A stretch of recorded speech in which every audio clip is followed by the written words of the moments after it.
This is the Electra Cruiser Go, and I'm going to be talking about the whole platform, but we're looking at a really special version here. It's part of the Artist series, and this one is called the Bali. It's kind of got this sand color cream with leaves. You get fenders, you get integrated lights, a bell, a few little upgrades on this one. It costs a bit more than the standard Cruiser Go. So if you got the standard model, you wouldn't have the fenders or the lights or anything. It's $15.99, which is a pretty good price point for such a purpose-built electric bike with internally routed cables and an internal battery here in that down tube. Excellent weight distribution. I was very impressed. This only weighs 46.2 pounds, as you see here, with the fenders and everything. So if you didn't have those, it would be even less, which is wonderful. Now the capacity of the battery pack's a little low. The motor's a bit more kind of efficient, you know, it's a battery sipper, as I like to say. But if you get the regular Cruiser, you can choose between Step-Thru or a high step. So this is like 17.5-inch seat tube right here versus maybe 18.75. So you get an extra inch, and the reach also is about an inch longer. The high step also has taller wheels, so you get 27.5-inch versus 26-inch. Could be kind of a his and her setup, or if you're a taller individual, you could go towards the high step. I like these mid-step frames, very easy to approach, and this is just such a relaxed bike. You've got this big swept back cruiser handlebar. These extra wide balloon tires are going to give you some stability, some comfort. You'll notice there's no suspension or anything here, but when you combine this vibration dampening steel bar with the length with the bigger tires and just kind of a relaxed, slower pace. Look at this saddle. I mean, even the grips padded. Everything here is really comfort oriented, including the geometry of the bike itself. So the bottom bracket here, it's shifted forward a little bit. It's not directly below the seat tube. And even the seat tube, it's pretty angled, right? And so the idea is that your legs can go forward and down like you're sitting on a recliner. And as you pedal, you still get pretty good leg extension because this distance is pretty great. But then when you go to put your legs and your feet down on the ground to stabilize the bike, you can stabilize it without having to jump forward. They call this flat foot design. It's something that Electra patented a while back. It is a single speed, so that's one of the trade-offs here. The motor is rated at 250 watts nominal, probably 40 Newton meters of torque. You know, I was reading the literature and stuff. This is like the Hyena motor, and it's definitely, it's more efficient. There's no throttle or anything. You can't just throttle up a hill. This is a pedal assist electric bike, but it uses a cadence torque sensor right there at the bottom bracket. So what that means is it's detecting that you're moving the pedals, but the harder you push, the more power you're going to get back. So it kind of incentivizes you to be active, and it feels a lot more dynamic than some of those other electric bikes where even if you turn the pedals a little bit and you aren't even pushing, the motor goes like and it takes right off. This one, it's really trying to feel more natural and responsive. I really love, again, I just want to step back and talk about the colors and stuff here. Look at the green rims, and they're rounded. These are double wall. They match the graphics of the leaves and the plants and stuff. The cream color goes all the way through the fenders, steel chain cover down here, the fork, everything. I mean, it's a really special bike. And they have the other one, the Shibori. I really like that one too, with the white, the blue, indigo. So to have two different Artist series models, I was surprised they didn't have a high step. So I'm getting the impression that, you know, maybe for the ladies it's a little bit more colorful and fun, but they still have multiple color choices even if you don't get the Artist series. Or in the high step they had like a black and a silver. Electra's kind of known for style and stuff. All the way up to this bell, gotta love that. They have some cup holders. I think you can even mount a rear rack. They've got this little seat clamp right here with threaded eyelets, and that's so that you could add some additional accessories. I love that they were able to squeeze bottle cage bosses here, and that's right where you want it. It's low, it's still pretty reachable, but I think most people, you know, pay a little bit extra and you get one of those cup holders. It's just going to be right there where you want it. So I'm going to hit some of the specs now. I'm just going to walk through this thing. We have standard 100mm hub spacing up front with a 10mm threaded axle and nuts. No quick release. 36-hole rims, 36 spokes, silver with the adjustable nipples. In the back, I was kind of surprised. Normally you'd see like 135mm hub spacing. This is just 120 from what I could tell. There's no cassette here. We just have one 16-tooth sprocket. I like that you can pedal backwards on this. You do some drivetrain adjustment if you need to, and it's a sliding horizontal dropout. You'll notice that the motor power cable here has a quick disconnect for if you have to do some maintenance on the wheels. Maybe you get a flat or something. These do not appear to be puncture resistant tires, so they you know, they're branded Electra. They're probably decent quality, but I would make sure that I'm between the recommended 40 to 65 PSI, and just avoid flats so you don't have to get in there. But the point I wanted to make is this wire kind of sticks out a little bit to the side, so if the bike were to tip over or if you got close to some brush and it snagged, you don't want this to get bent or broken, because that could completely kill the motor. It probably costs a bit of money to, you know, go to the shop and just time replacement and everything, get a new motor spoked into the wheel, since you've got the custom matching rims and stuff. It's not just a stock rim. So that is one of the trade-offs. I would just keep an eye on that. These tires, they're 26 by 2.35, so you do get that extra air volume, and it gives you some stability side to side and some comfort. It probably lowers the attack angle a little bit because the diameter is a bit taller than a lower volume 26-inch tire. And, you know, part of me wishes that there were some reflective sidewalls, but then you look at the reflectors on the pedals and in the spokes and stuff. I think this one's pretty good, especially since it's the Artist series with the integrated lights. We've got a 42-tooth steel chain ring up front. There are no guides or anything, but that chain is probably not going to fall off. It's just really tight because it's a single speed. We also don't have a slap guard. Same thing. We don't need to worry about the chain bouncing around too much. 170 millimeter standard length forged aluminum alloy crank arms with these plastic pedals that have some rubberized grip on them. They're working okay.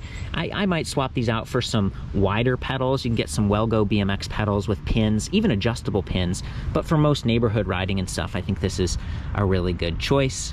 I want to compliment the fenders again. You know, both of them have these nice fixed length support arms, and they don't go outside of the fender. So it's not like you have these pokey points, and you do have a fastener right there. They just feel like they're going to be really durable. They're not making a lot of noise, and they're aluminum alloy. So, you know, the frame, the seat post, the fenders, a lot of this is aluminum alloy, but a few pieces are steel. That chain ring, the chain cover, the handlebar, and the fork. And I mention that because if this gets scratched, those could rust a little bit over time. You might use some clear nail polish or just some touch-up paint to try to keep that from happening. The stem here is a quill stem, which means you can actually adjust the height a little bit. And the clamp diameter is 25.4 millimeters versus 31.8 on like hybrids and mountain bikes. So this is sort of your old-fashioned classic sizing, and you see that a lot with cruisers. Down here at the seat post, this is 27.2 millimeters, 350 millimeters long. You could replace this with a suspension post, and that would give your back and neck probably just a little bit more comfort beyond just the tires. And of course, the lower you are on the tire pressure, the more comfort you're going to get.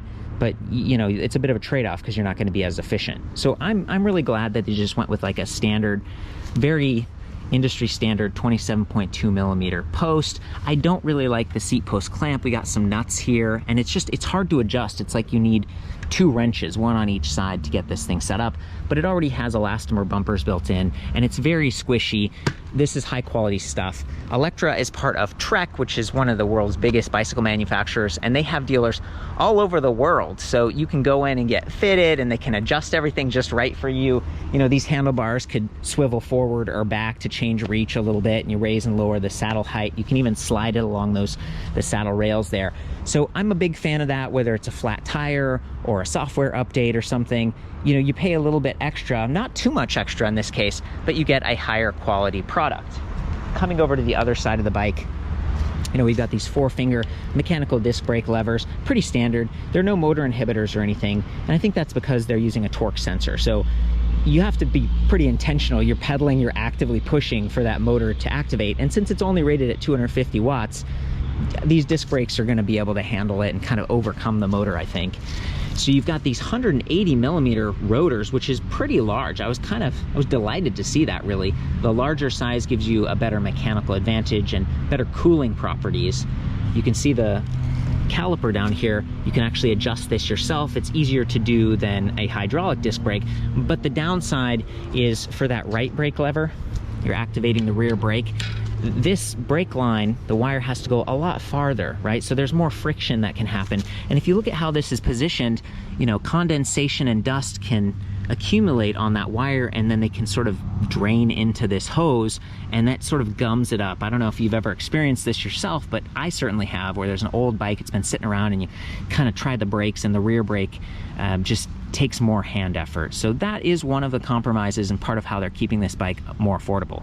But we do have a 180 millimeter rotor at the back, really nice kickstand here, pretty standard 18mm bolt pattern, so you could replace that if you wanted to, but seems to be doing just fine. And I love how it's clear of the crank arm. So it's way back here. You're not going to get pedal lock if you're backing this thing out of your garage.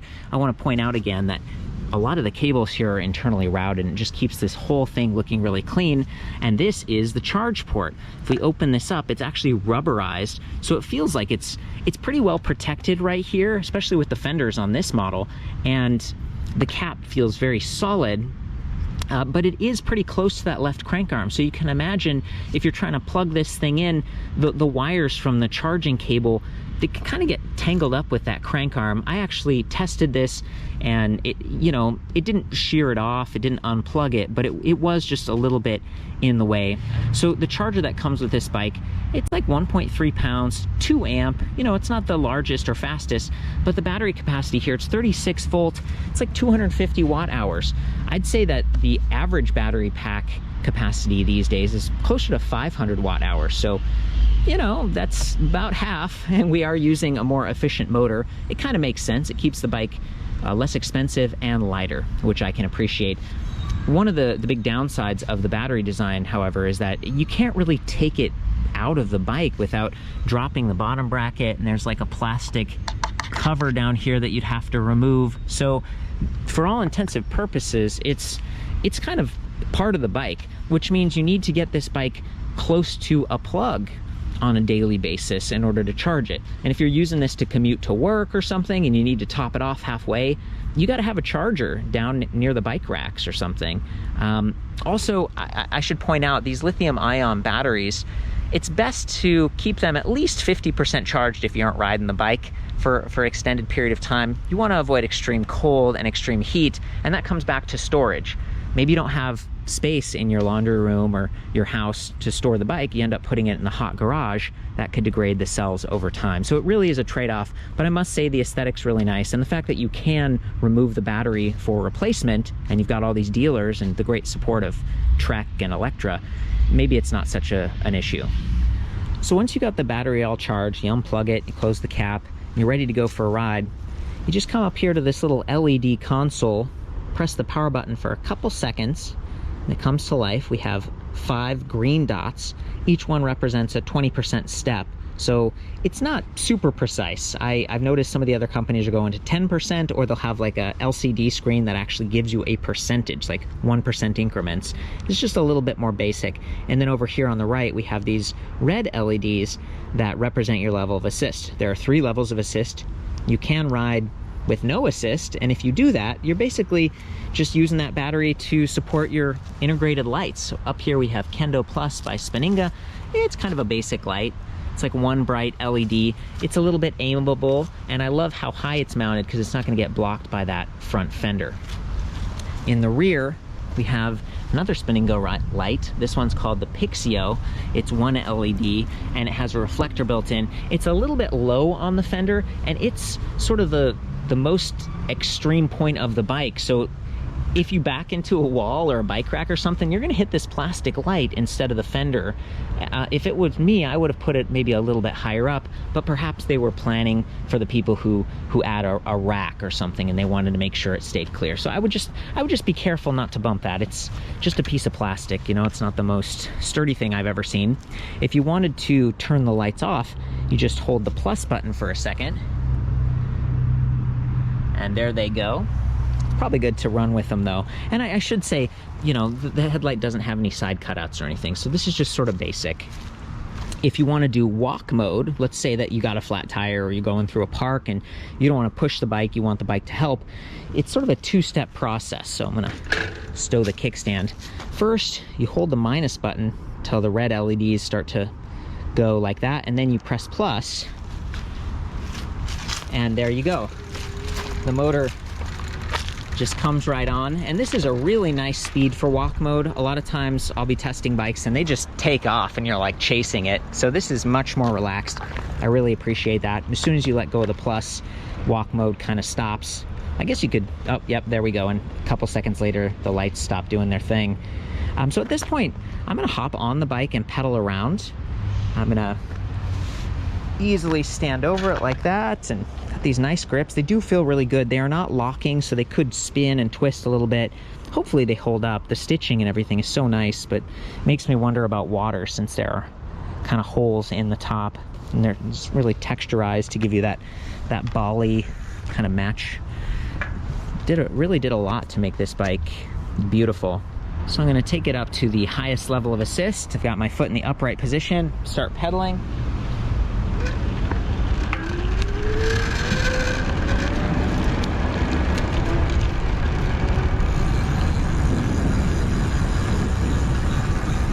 Very nice. Very relaxed. I should really have the saddle higher, but I thought it kind of looked cool this way for the pictures.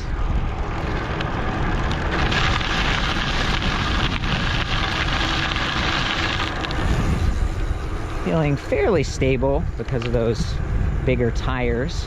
Might go off-road. Listen for the fenders.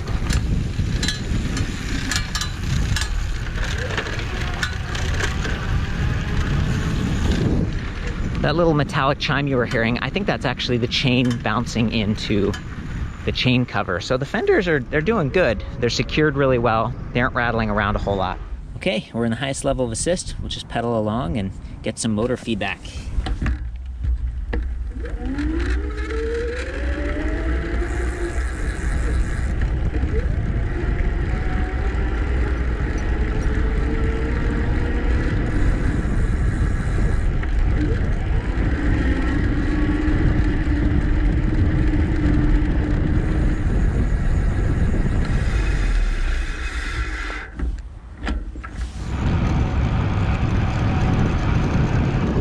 Those tassels blowing in the wind.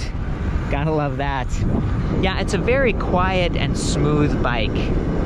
For a path like this where there aren't a whole lot of hills, I'm not having to stop a lot, it's just perfect. I really appreciate how light the bike is, because for me, it makes it a lot easier to handle and to kind of carry out from the garage, or maybe you have to go down some stairs or something.